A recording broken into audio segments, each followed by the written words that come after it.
500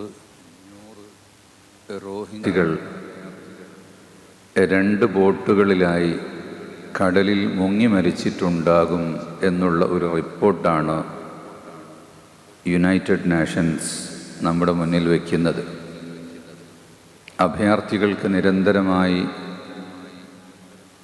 ഏൽക്കുന്ന അപകടങ്ങളും വലിയ ദുരന്തങ്ങളും മനുഷ്യ സമൂഹത്തിൻ്റെ മുന്നിൽ വലിയ ചോദ്യചിഹ്നമായി നിൽക്കുകയാണ്. മ്യാൻമർ തീരത്ത് ബംഗാൾ ഉൾക്കടലിൽ മ്യാൻമറിൽ നിന്ന് രക്ഷയില്ലാതെ രക്ഷ തേടിക്കൊണ്ട് കിട്ടുന്ന ബോട്ടുകളിൽ കയറി ഓവർലോഡായി ബംഗ്ലാദേശിലേക്കോ തായ്ലൻഡിലേക്കോ മലേഷ്യയിലേക്കോ എവിടെയെങ്കിലും കരപറ്റാം എന്നുദ്ദേശിച്ചു പോകുന്നവരാണ് ഈ അഭയാർത്ഥികൾ. 2017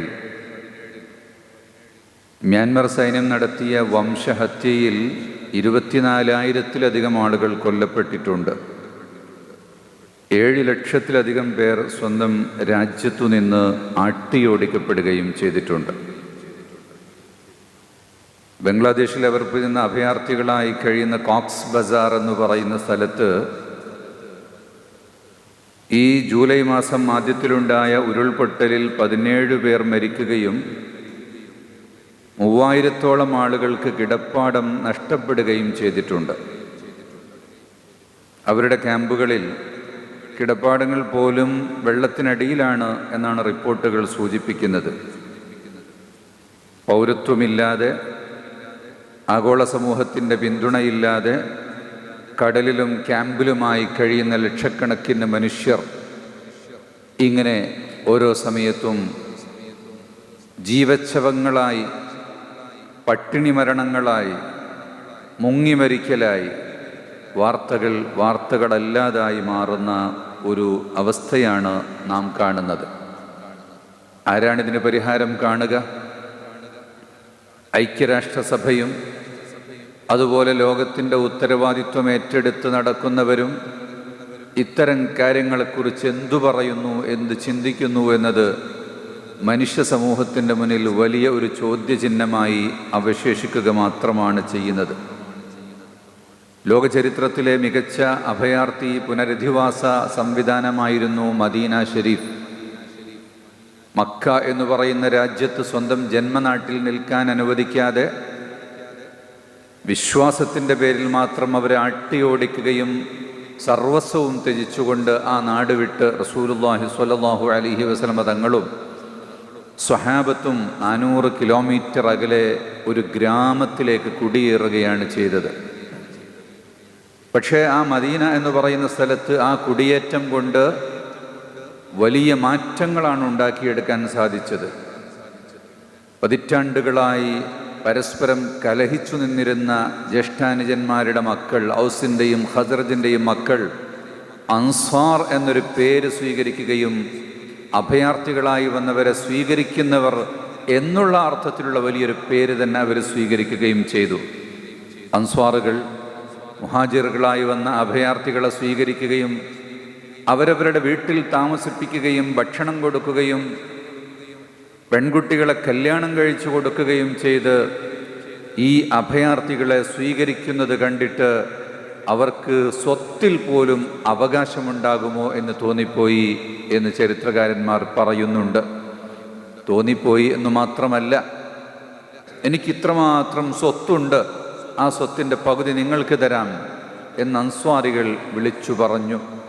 അഫ്ശുസ്സലാം വഅത്ഇമുത്ത്വആം വസിലുൽ അർഹാം വസല്ലു ബില്ലൈലി വന്നാസു നിയാം. നബി സല്ലല്ലാഹു അലൈഹി വസല്ലമ തങ്ങൾ മദീനയിൽ ചെന്നപ്പോൾ ആദ്യമായി കൊടുത്ത സന്ദേശം അതായിരുന്നു: നിങ്ങൾക്കിടയിൽ സമാധാനം പ്രചരിപ്പിക്കുക. സലാം എന്ന് പറയുന്ന അള്ളാഹുവിൻ്റെ വചനത്തെ നിങ്ങൾ പരസ്പരം അഭിവാദ്യത്തിൻ്റെ വചനമായി ഉപയോഗിക്കുക. സലാം പ്രചരിപ്പിക്കുക. നിങ്ങൾക്കിടയിൽ നിങ്ങൾ കുടുംബ ബന്ധത്തെ ചാർത്തുക. ഔസും ഖസ്റജും തെറ്റിപ്പിരിഞ്ഞ് നിൽക്കരുത്. നിങ്ങൾ സ്നേഹത്തോടെ കഴിയണം. നബി സല്ലല്ലാഹു അലൈഹി വസല്ലം തങ്ങളുടെ ആഹ്വാനമാണ്. അത്ഇമുത്ത്വആം, വിശക്കുന്നവർ കൂട്ടണം, വിശക്കുന്നവർക്ക് നിങ്ങൾ ഭക്ഷണം കൊടുക്കണം. അതോടൊപ്പം നിങ്ങൾ അള്ളാഹുവിൻ്റെ കാരുണ്യം തേടണം. പാതിരാത്രിയിൽ പ്രാർത്ഥിച്ചുകൊണ്ട് അള്ളാഹുവിൻ്റെ അനുഗ്രഹങ്ങൾ തേടണം. മദീനയിലേക്ക് വന്നപ്പോൾ നബി സല്ലല്ലാഹു അലൈഹി വസല്ലം തങ്ങൾ കൊടുത്ത ഏറ്റവും വലിയൊരു സന്ദേശം അർറാഹിമൂന യർഹമുഹുമുർ റഹ്മാൻ തബാറക വ തആല ഇർഹമു മൻ ഫിൽ അർളി യർഹമുകും മൻ ഫിസ് സമാ. നിങ്ങൾ ഭൂമിയിലുള്ളവരോട് കാരുണ്യം കാണിക്കണം. ആകാശത്തിൻ്റെയും ഭൂമിയുടെയും അധിപനായ സർവാധിപാതിയായ റബ്ബ് സുബ്ഹാനഹു വ തആല നിങ്ങൾക്ക് കാരുണ്യം ചൊരിയും എന്ന ഹദീസായിരുന്നു. അതെല്ലാം ഒരു നേതാവിൻ്റെ വചനങ്ങളെ പൂർണ്ണമായും നെഞ്ചേറ്റിയിട്ട് അങ്ങനെ തന്നെ സ്വഹാബത്ത് ചെയ്തു. അതൊരു സ്നേഹമായി, വളർച്ചയായി, വികസനമായി, ഒരു നാടായി, ഒരു രാഷ്ട്രമായി വളർന്നു വന്നപ്പോൾ ഇതെല്ലാം ഞങ്ങൾക്ക് പഠിപ്പിച്ചു തന്ന ആ നബിതങ്ങൾ തന്നെ രാഷ്ട്രനായകനാകണം എന്ന് ജനങ്ങൾ ഒന്നടങ്കം പറയുകയാണ്. എന്നാൽ മദീന ഒരു റിപ്പബ്ലിക്കായി മാറ്റുന്ന സമയത്ത് നബി സല്ലല്ലാഹു അലൈഹി വസല്ലമ തങ്ങൾ അവിടുത്തെ അഭയാർത്ഥികളായി വന്നവർക്കും തദ്ദേശീയരായവർക്കും ഒരേ രീതിയിലുള്ള പൗരത്വം തന്നെ.